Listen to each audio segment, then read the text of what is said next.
Which item in this picture do you think negatively affects people's health more than anything else? Alcohol? Cigarettes? The donut? Hamburger? Sure, they're all pretty bad for you, but most people know that and at least try to limit their intake somewhat to these items, even a little bit. But it's the things we don't think about that can really cause damage. Things we use every day so regularly we don't even think about how its constant use could actually be killing us. The real culprit is the chair. We were given legs for a reason. Most third world cultures don't even have chairs, and they walk an average of 10 miles a day. We in the modern world, on the other hand, spend most of our entire waking days sitting down. People go right from bed to sitting on the toilet, after which they sit at the breakfast table, then they sit in a car as they drive to work and spend the entire day sitting at a desk, only getting up to sit in the toilet and in the cafeteria. Then they sit in the car to drive and sit at the local bar for happy hour. Then when they've had enough of that, they go drive home and spend the rest of the day sitting in a comfortable chair watching TV before they crawl to bed to recover from all the physical exertion that day. And when people go out, they sit at a restaurant or a movie theater. Sitting all day is far worse for you than you might think. A 2010 American Cancer Society study following over 123,000 people from 1993 to 2016 found these alarming results. People who were inactive and sat for over 6 hours a day were 94% more likely to die during the time period studied than those who were physically active and sat less than 3 hours a day. That's almost 100%. And get this, findings were independent of physical activity levels. The negative effects of sitting were just as strong in people who exercised regularly. 60%, that's over half of employees surveyed, were convinced they would be more productive if they had the option to work on their feet. Medical experts have started referring to long periods of physical inactivity and its negative consequences as sitting disease. Below this video are links to an endless list of medical studies showing physical inactivity and low fitness are serious threats to cardiovascular health. Even with a low body fat index, sitting has been linked to non-alcoholic fatty liver disease.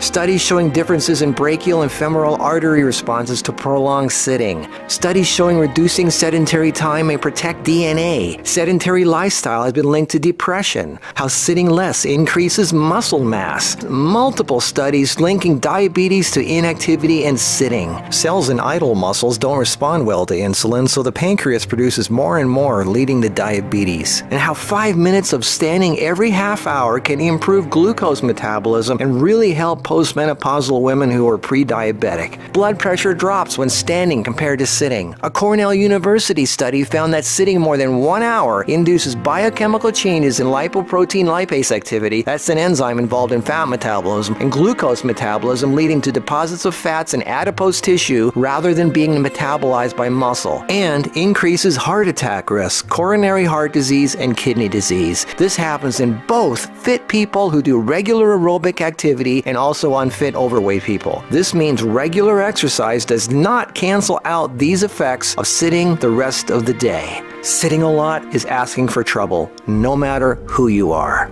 Another study at the University of South Carolina found that men who reported more than 23 hours a week of sedentary activity had a 64% greater risk of dying from heart disease than those who reported less than 11 hours a week. And many of these men routinely exercised. Cholesterol, blood sugar, triglycerides, diabetes, heart disease, and a number of health problems all became apparent. Studies have linked sitting to a greater risk for colon, breast, and endometrial cancers. Sitting for long periods of time can cause blood clots to form, which can travel to the brain, causing a stroke. Speaking of blood clots, lungs are twice as likely to develop pulmonary embolisms. Lack of physical activity leads to hypertension, high blood pressure, sleep apnea, snoring, compression of spinal discs, herniated lumbar discs. The Washington Post reported sitting a lot also causes leg disorders, varicose veins, swollen ankles, deep vein thrombosis, muscle degeneration, hip pain, and worst of all, a limp, sagging rear end because the glute muscles not only don't get used, circulation is cut off from the weight of the whole body pushing down on it. Medical News Today announced that our chairs are slowly but surely killing us.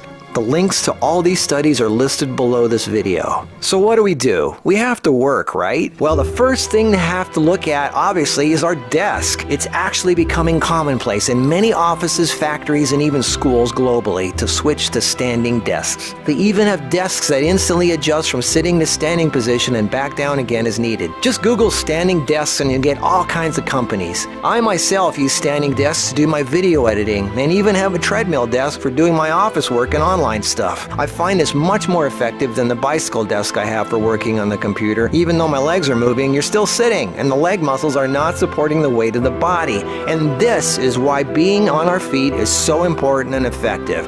The act of standing requires all kinds of muscles to keep us from falling over. Muscles all over our body are constantly adjusting, tightening, and loosening to keep us balanced, from our feet to our legs to our torso, arms, and neck. That's thousands of muscles, big ones, little ones, constantly working to keep us from falling over. And all this work requires energy, which of course comes from our food, and fat, which doesn't get used if we sit around all day.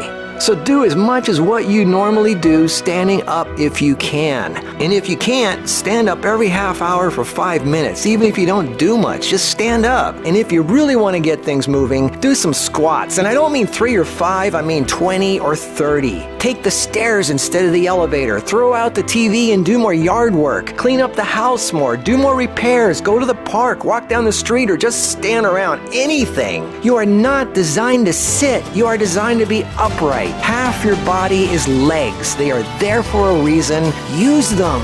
If you value your life, get off your ass.